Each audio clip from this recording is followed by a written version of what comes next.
नमस्कार दोस्तों, राधे राधे, जय श्री कृष्णा। आपके अपने चैनल ज्योति ज्ञान में आपका स्वागत है।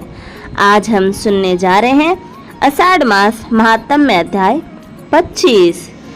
सभी प्रिय भक्तजन अपने इष्ट देव के साथ भगवान गणेश जी का स्मरण करके कथा का आरंभ करते हैं।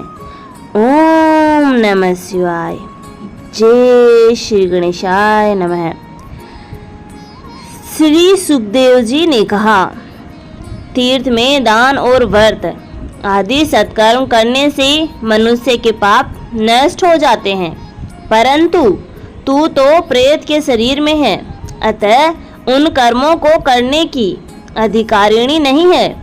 इसीलिए मैंने जन्म से लेकर अब तक जो आषाढ़ का व्रत किया है उसके पुण्य का आधा भाग मैं तुझे देता हूँ, तू उसी से सद्गति को प्राप्त हो जा। इस प्रकार कहकर द्वादशाक्षर मंत्र का श्रवण कराते हुए तुलसी मिश्रित जल से ज्यों ही उसका अभिषेक किया, त्यों ही वह प्रेत योनि से मुक्त हो प्रज्वलित अग्नि शिखा के समान तेजस्विनी एवं दिव्य रूप धारिणी देवी हो गई और सौंदर्य में लक्ष्मी जी की समानता रखने लगी। तदंतर उसने भूमि पर दंड की भांति गिरकर ब्राह्मण देवता को प्रणाम किया और हर्षित होकर गदगद वाणी से कहा, हे द्विजश्रेष्ठ, आपके प्रसाद से आज मैं इस नरक से छुटकारा पा गई। मैं तो पाप के समुद्र में डूब रही थी और आप मेरे लिए नौका के समान हो गए।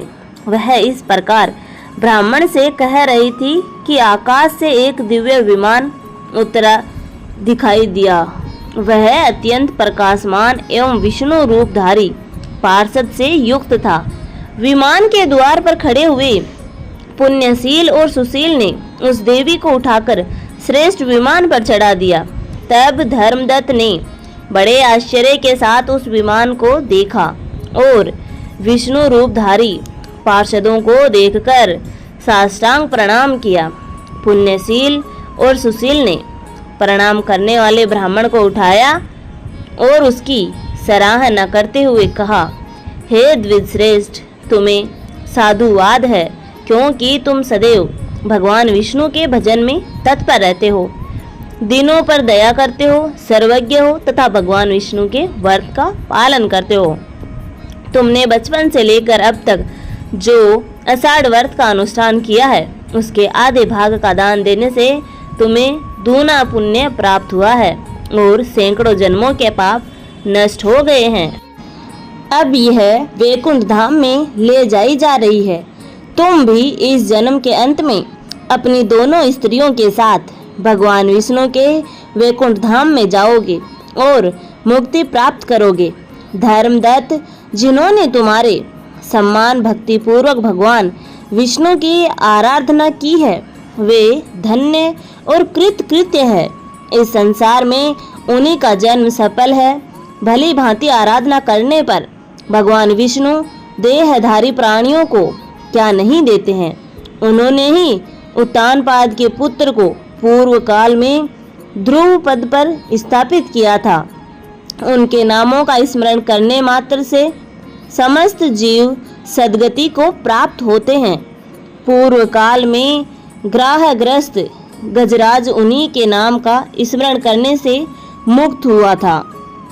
तुमने जन्म से लेकर जो भगवान विष्णु को संतुष्ट करने वाले आषाढ़ व्रत का अनुष्ठान किया है, उससे बढ़कर न यज्ञ है, न दान है और न ही कोई तीर्थ है। हे विप्रवर, तुम धन्य हो, क्योंकि तुमने जगत गुरु भगवान विष्णु को प्रसन्न करने वाले आषाढ़ मास का व्रत किया है, जिसके आधे भाग के फल को पाकर यह स्त्री हमारे साथ भगवान लोक में जा रही है। धन्यवाद दोस्तों। इसी के साथ हमारा यह महात्म्य समाप्त होता है। आगे के महात्म्य हम कल सुनेंगे। इसके लिए आप हमारे चैनल को लाइक, शेयर एंड सब्सक्राइब करना ना भूलें और सभी भक्तजन एक साथ बोलें, हर हर महादेव, राधे राधे।